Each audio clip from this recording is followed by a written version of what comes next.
Good evening, and welcome to tonight's sleep story.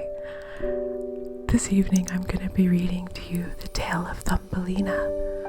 Have you heard of it? There once was a woman who wished very much to have a little child. She went to a fairy and said, "I should so very much like to have a little child. Can you tell me where I can find one?" "Oh, that can be easily managed," said the fairy. "Here is a barley corn. It is not exactly the same sort as those which grow in the farmer's fields and which the chickens eat. Put it into a flower pot and see what will happen." "Thank you," said the woman, and she gave the fairy 12 shillings, which was the price of the barley corn. Then she went home and planted it, and there grew up a large, handsome flower, somewhat like a tulip in appearance, but with its leaves tightly closed, as if it were still a bud. "It is a beautiful flower," said the woman, and she kissed the red and golden-colored petals. And as she did so, the flower opened, and she could see that it was a real tulip. But within the flower, upon the green velvet stamens, sat a very delicate and graceful little maiden. She was scarcely half as long as a thumb, and they gave her the name of Thumbelina because she was so small. A walnut shell, elegantly polished, served for her cradle. Her bed was formed of blue violet leaves with a rose leaf for a counterpane. Here she slept at night, but during the day she amused herself on a table where the peasant wife had placed a plate full of water. Round this plate were wreaths of flowers with their stems in the water, and upon it floated a large tulip leaf which served the little one for a boat. Here she sat and rowed herself from side to side with 2 oars made of white horsehair. It was a very pretty sight. Thumbelina could also sing so softly and sweetly that nothing like her singing had ever been heard. One night, while she lay in her pretty bed, a large, ugly, wet toad crept through a broken pane of glass in the window and leaped right upon the table where she lay sleeping under her rose-leaf quilt. "What a pretty little wife this would make for my son," said the toad, and she took up the walnut shell in which Thumbelina lay asleep and jumped through the window with it into the garden. In the swampy margin of a broad stream in the garden lived the toad with her son. He was uglier even than his mother. When he saw the pretty little maiden in her elegant bed, he could only cry, "Croak, croak, croak." "Don't speak so loud, or she will wake," said the toad, "and then she might run away, for she is as light as a swan's down. We will place her on one of the water lily leaves out in the stream. It will be like an island to her. She is so light and small that she cannot escape, and while she is there, we will make haste and prepare the stateroom under the marsh in which you are to live when you are married." Far out in the stream grew a number of water lilies with broad green leaves float on the top of the water. The largest of these leaves appeared farther off than the rest, and the old toad swam out to it with the walnut shell in which Thumbelina still lay asleep. The tiny creature woke very early in the morning and began to cry bitterly when she found where she was, for she could see nothing but water on every side of the large green leaf and no way of reaching the land. Meanwhile, the old toad was very busy under the marsh, decking her room with rushes and yellow wildflowers to make it look pretty for her new daughter-in-law. Then she swam out with her ugly son to the leaf on which she had placed poor Thumbelina. She wanted to bring the pretty bed that she might put it in the bridal chamber to be ready for her. The old toad bowed low to her in the water and said, "Here is my son. He will be your husband, and you will live happily together with him in this marsh by the stream." Croak, croak, croak was all her son could say for himself. So the toad took up the elegant little bed and swam away with it, leaving Thumbelina all alone on the green leaf, where she sat and wept.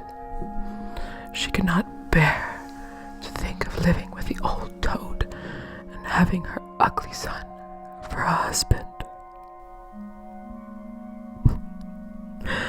The little fishes who swam about in the water beneath had seen the toad and heard what she said, so now they lifted their heads above the water to look at the little maiden. Okay guys, I just wanted to point out that they mean his personality was ugly and the mother's personality was ugly. As you can see, they steal, they kidnap people. So that's ugly behavior.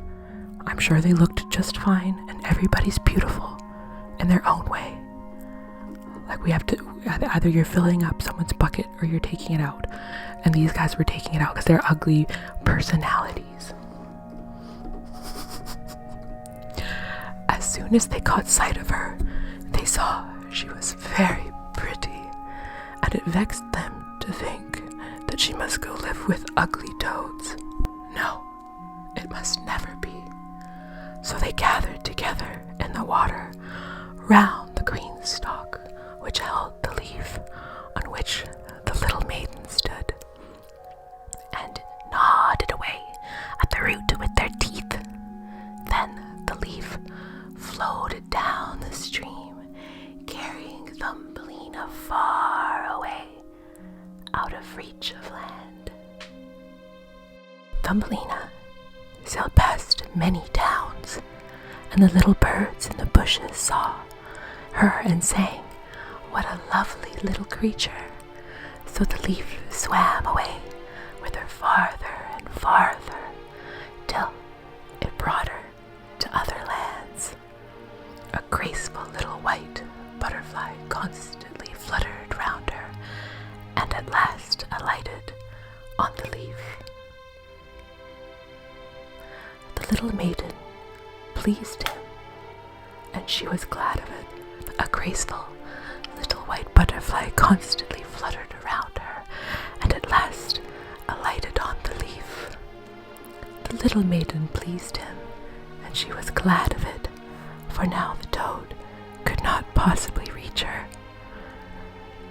And the country through which she sailed was beautiful, and the sun shone upon the water till it glittered like liquid gold. She took off her girdle and tied one end of it round the butterfly, fastening the other end of the ribbon to the leaf, which now glided much faster than before, taking Thumbelina with it as she stood. Presently, a large cockroach flew by. The moment he caught sight of her, he seized her round her delicate waist with his claws and flew her into a tree. The green leaf floated away on the brook, and the butterfly flew with it, for he was fastened to it and could not get away. Oh, how frightened Thumbelina felt when the cockroach flew with her to the tree. But especially she was sorry for the beautiful white butterfly she had fastened to the leaf, for if he could not free himself, he would die of hunger. But the cockroach did not trouble himself at all about the matter. He seated himself by her side on the large green leaf, gave her some honey from the flowers to eat, and told her she was very pretty, though not in the least like a cockroach. This guy's a player. We haven't even found the prince yet. After a time, all the cockroaches who lived in the tree came to pay Thumbelina a visit. They stared at her, and then the young lady cockroaches turned up their feelers and said, "She has only 2 legs. How ugly that looks." "She has no feelers," said another. "Her waist is quite slim. Phoo, she looks like a human being." "Oh, she is ugly," said all the lady cockroaches. The cockroach who had run away with her believed all the others when they said she was ugly. He would have nothing more to say to her, and told her she might go where she liked. Then he flew down with her from the tree and placed her on a daisy, and she wept at the thought that she was so ugly that even the cockroaches would have nothing to say to her. And all the while, she was still really the loveliest creature that one could imagine, and as tender and delicate as the beautiful rose leaf. During the whole summer, poor little Thumbelina lived quite alone in the wide forest. She wove herself a bed with blades of grass and hung it up under a broad leaf to protect herself from the rain. She sucked the honey from the flowers for food and drank the dew from their leaves every morning. So passed away the summer and the autumn, and then came the winter, the long, cold winter. All the birds who had sung to her so sweetly had flown away, and the trees and the flowers had withered. The large shamrock under the shelter of which she had lived was now rolled together and shriveled up. Nothing remained but a yellow, weathered stalk. She felt dreadfully cold, for her clothes were torn, and she was herself so frail and delicate that she was near frozen to death. It began to snow, too, and the snowflakes, as they fell upon her, were like a whole shovelful falling upon one of us, for we are tall. But she was only an inch high. She wrapped herself in a dry leaf, but it cracked in the middle and could not keep her warm. She shivered with cold. Near the wood in which she had been living was a large cornfield, but the corn had been cut a long time. Nothing remained but bare, dry stubble standing up out of the frozen ground. It was to her like struggling through a large wood. Oh, how she shivered with the cold. She came at last to the door of a field mouse who had a little den under the corn stubble. There dwelt the field mouse in warmth and comfort. with a whole room full of corn, a kitchen, and a beautiful dining room. Poor Thumbelina stood before the door, just like a beggar girl, and asked for a small piece of barley corn, for she had been without a morsel to eat for 2 days. "You poor little creature," said the field mouse, for she was really a good old mouse. "Come into my warm room and dine with me." She was pleased with Thumbelina, so she said, "You are quite welcome to stay with me all the winter if you like, but you must keep my rooms clean and neat, and tell me stories, for I shall like to hear them very much." And Thumbelina did all that the field mouse asked her, and found herself very, very comfortable. "We shall have a visitor soon," said the field mouse one day. "My neighbor pays me a visit once a week. He is better off than I am. He has large rooms and wears a beautiful black velvet cloak. If you could only have him for a husband, you would be very well provided for indeed. But he is blind, so you must tell him some of your prettiest stories." Thumbelina did not feel at all interested about this neighbor, for he was a mole. However, he came and paid his visit, dressed in his black velvet coat. He is very rich and learned, and his house is 20 times larger than mine, said the field mouse. He was rich and learned, no doubt, but he always spoke slightingly of the sun and the pretty flowers because he had never seen them. Thumbelina was obliged to sing to him, Lady bird, fly away home," and many other pretty songs. And the mole fell in love with her because she had so sweet a voice. But he said nothing yet, for he was very prudent and cautious. A short time before, the mole had dug a long passage under the earth, which led from the dwelling of the field mouse to his own. And here she had permission to walk with Thumbelina whenever she liked, but he warned them not to be alarmed at the sight of the dead bird which lay in the passage. It was a perfect bird with a beak and feathers, and could not have been dead long. It was just lying there where the mole made his passage. The mole took in his mouth a piece of phosphorescent wood which glittered like fire in the dark. That's the moral of the story. It's the same in any language. I think this is a French story. You're sure to fly on magical wings. The mole took in his mouth a piece of phosphorescent wood which glittered like fire in the dark.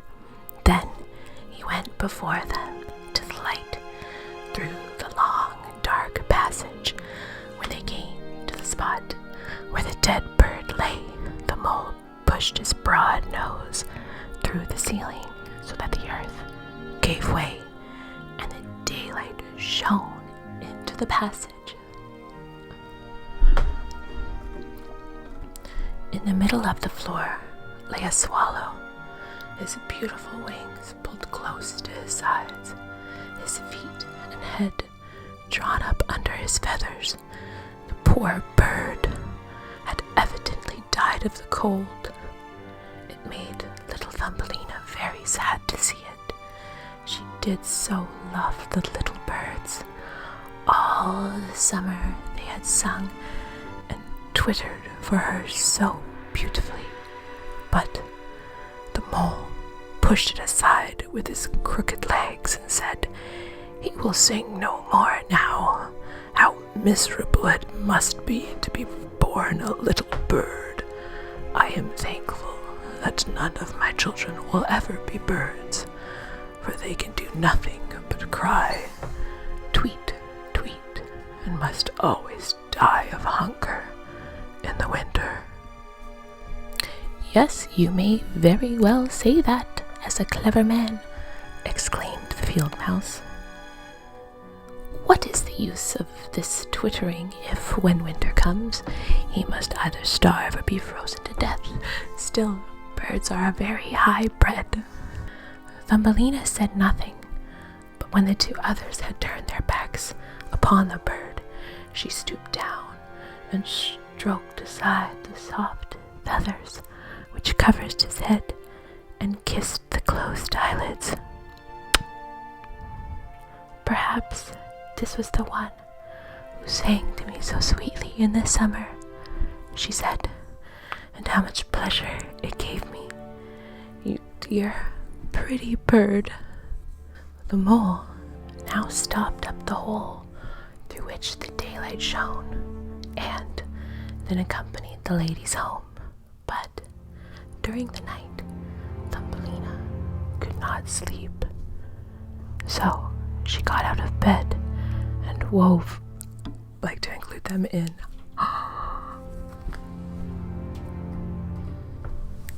But during the night, Thumbelina could not sleep, so she got out of bed and wove a large, beautiful carpet of hay. She carried it to the dead bird and spread it over him with some down from the flowers which she had found in the field mouse's room.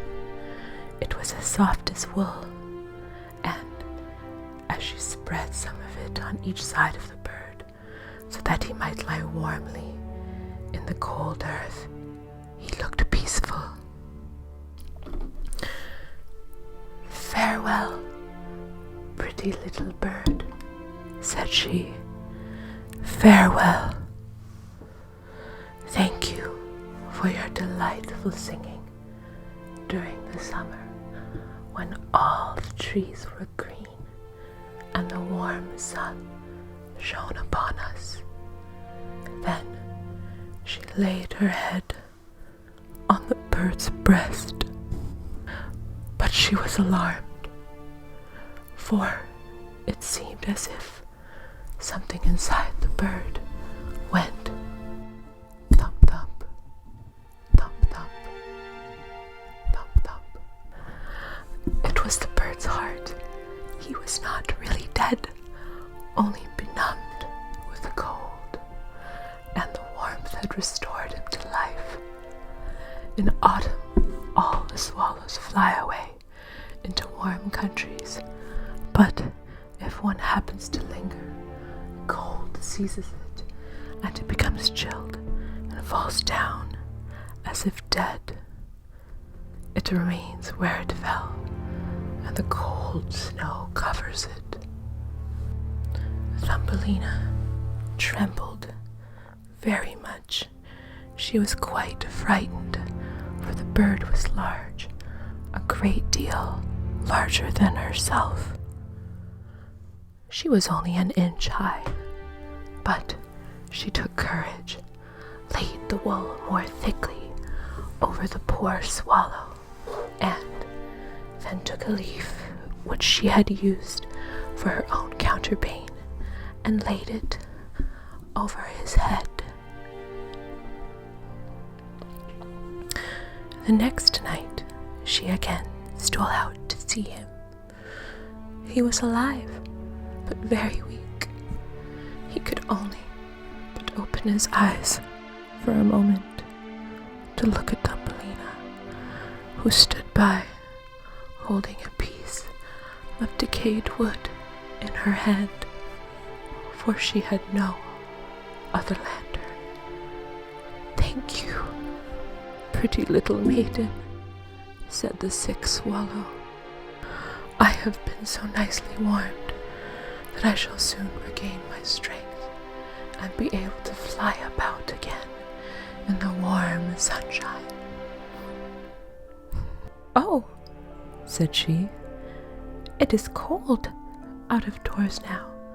It snows and freezes. Stay in your warm bed. I will take care of you."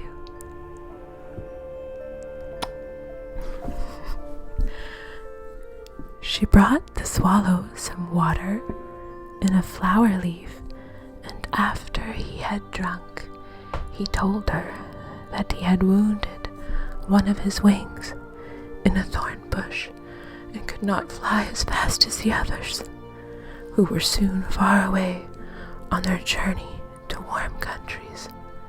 At last, he had fallen to the earth and could remember nothing more how he came to be where she had found him. All winter, the swallow remained underground, and Thumbelina nursed him with care and love.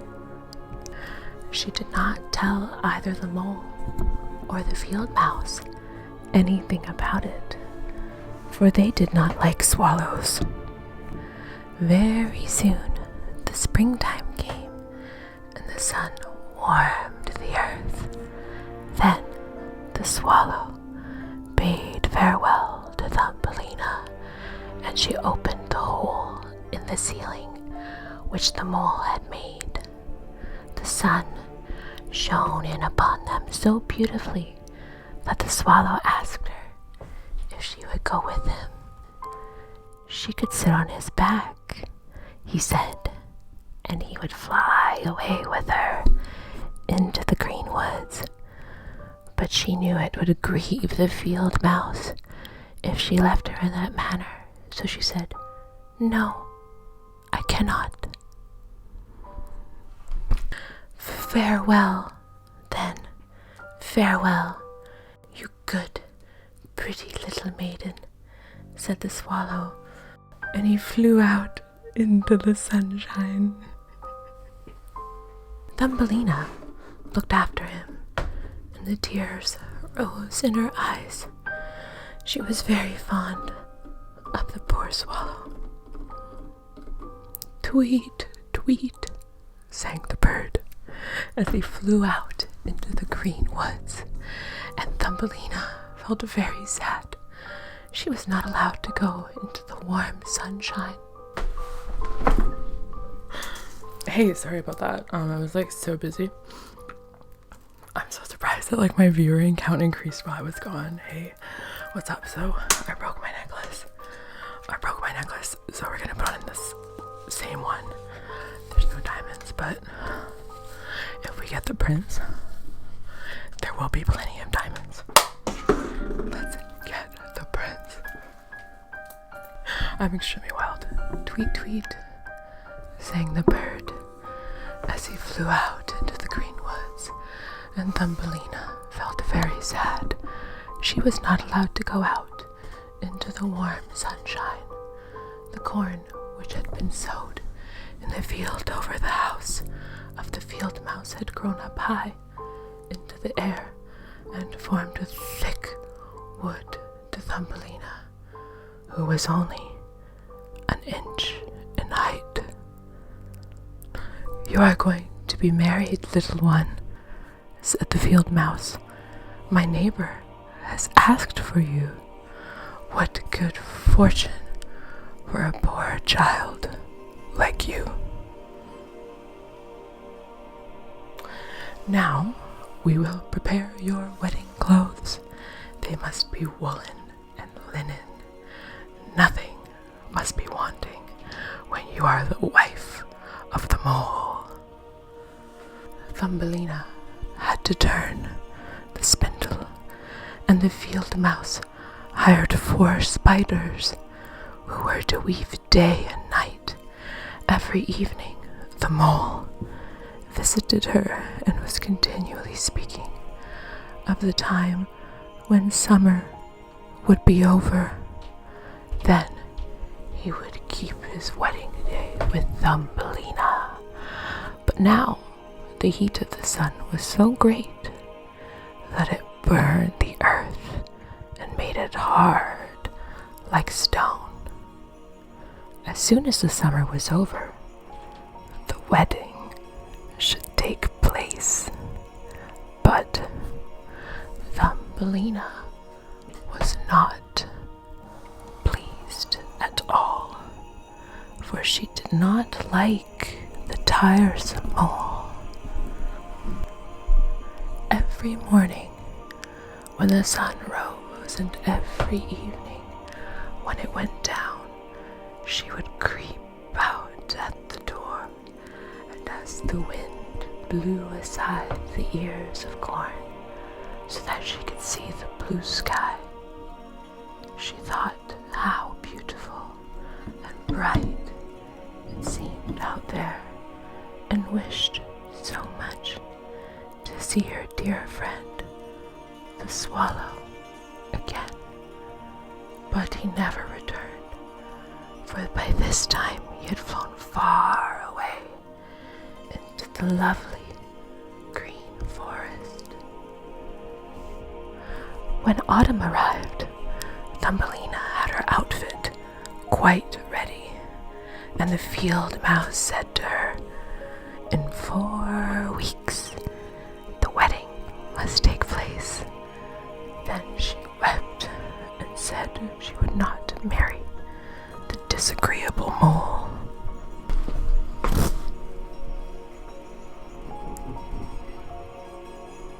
"Nonsense," replied the field mouse. "Now don't be obstinate, or I shall bite you with my white teeth."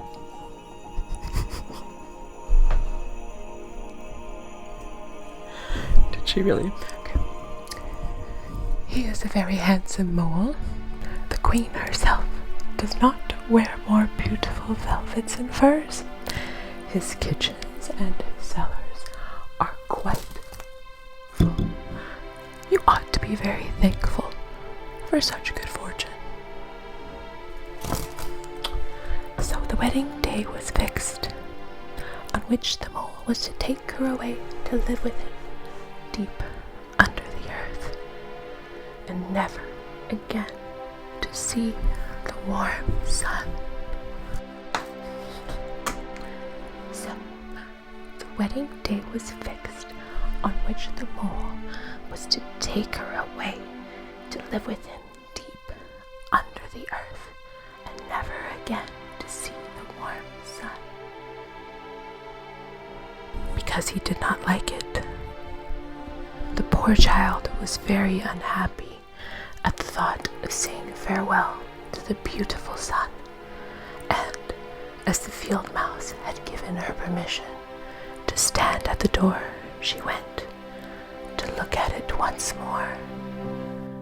"Farewell, bright sun," she cried, stretching out her arm toward it.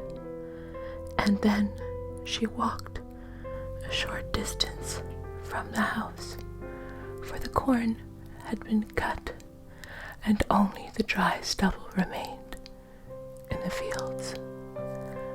"Farewell, farewell," she repeated, twining her arm around a little red flower that grew just by her side. "Greet the little swallow from me if you should see him again." "Tweet, tweet," sounded over her head suddenly. She looked up, and there was a swallow himself flying close by. As soon as he spied Thumbelina, he was delighted. She told him how unwillingly she was to marry the ugly mole and to live always beneath the earth, nevermore to see the bright sun. And as she told him, she wept. "Cold winter is coming," said the swallow, "and I am going to fly away into warmer countries. Will you go with me? You can sit on my back and fasten yourself on with your sash. Then we can fly away from the ugly mole and its gloomy rooms, far away over the mountains into warmer countries where the sun shines more brightly than here, where it is always summer. Then we can fly away from the ugly mole and its gloomy rooms and fly far away over the mountains into warmer countries where the sun shines more brightly than here, where it is always summer, and the flowers bloom in greater beauty. Fly now with me, dear little one. You saved my life when I lay frozen in that dark, dreary passage. Yes, I will go with you," said Thumbelina, and she seated herself on the bird's back with her feet on his outstretched wings and tied her girdle to one of the strongest feathers. The swallow rose in the air and flew over forest and over sea, high above the highest mountains covered with eternal snow. Thumbelina would have been frozen in the cold air, but she crept under the bird's warm feathers, keeping her little head uncovered so that she might admire the beautiful lands over which they passed. At length they reached the warm countries where the sun shines brightly and the sky seems so much higher above the earth. Here, on the hedges and by the wayside, at length they reached the warm countries where the sun shines brightly and the sky seems so much higher above the earth. Here, on the hedges and by the wayside, grew purple, green, and white grapes, lemons, and oranges hung from the trees in the fields, and the air was fragrant with myrtles and orange blossoms. Beautiful children ran along the country lanes, playing with large gay butterflies, and as the swallow flew farther and farther, every place appeared still more lovely. At last they came to a blue lake, and by the side of it, shaded by trees of the deepest green, stood a palace of dazzling white marble, built in the olden times. Vines clustered round its lofty pillars, and at the top were many swallows' nests, and one of these was the home of the swallow who carried Thumbelina. "This is my house," said the swallow, "but it would not do for you to live there. You would not be comfortable. You must choose for yourself one of those lovely flowers. I will put you down upon it, and then you shall have everything that you can wish to make you happy." "That will be delightful," she said, and clapped her little hands for joy. A large marble pillar lay on the ground, which, in falling, had been broken into 3 pieces. Between these pieces grew the most beautiful large white flowers. So the swallow flew down with Thumbelina and placed her on one of the broad leaves. Sorry, sometimes my internet sucks. It just gets better. Like fairy tale powers, it gets better. Hang in there. Between these pieces grew the most beautiful large white flowers. So the swallow flew down with Thumbelina and placed her on one of the broad leaves.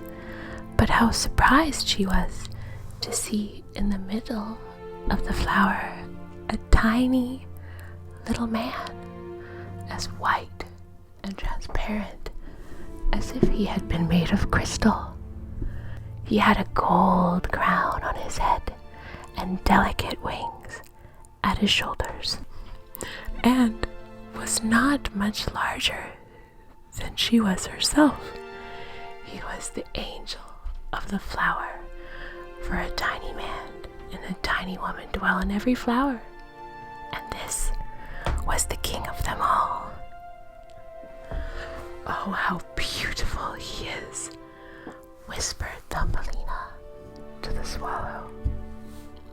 The little prince was at first quite frightened at the bird, who was like a giant compared to such a delicate little creature as himself. But when he saw Thumbelina, he was delighted and thought her the prettiest little maiden he had ever seen. He took the gold crown from his head and placed it on hers and asked her name and if she would be his wife and queen over all the flowers. This certainly was a very different sort of husband from the son of the toad or the mole with his black velvet and fur.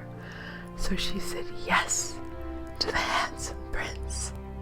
Then all the flowers opened, and out of each came a little lady or a tiny lord, all so pretty it was quite a pleasure to look at.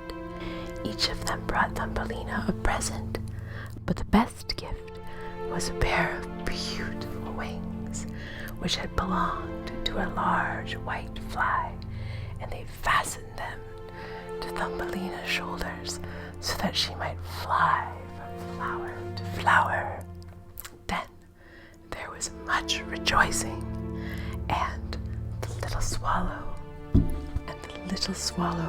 who sat above them in his nest was asked to sing a wedding song, which he did as well as he could.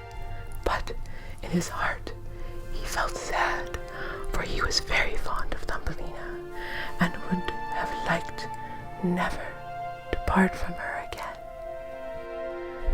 "You must not be called Thumbelina anymore," said the spirit of the flowers to her. "It's an ugly name, and you are so very lovely. We will call you Maya. Farewell, farewell," said the swallow with a heavy heart. And as he left the warm countries, he flew back to Denmark. There he had a nest over the window of a house which dwelt the writer of fairy tales. The swallow sang tweet, tweet, and from his song came the whole story. The end.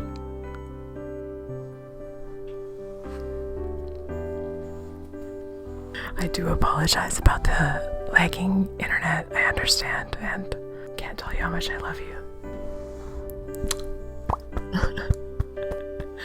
Thank you, Whiska Off. Thank you so much for following. I love you. I hope that you guys really enjoyed tonight's reading of the fairy stories. Please give my channel on Twitch a follow. That would mean a lot to me. And don't forget to subscribe to my YouTube channel. And I'll see you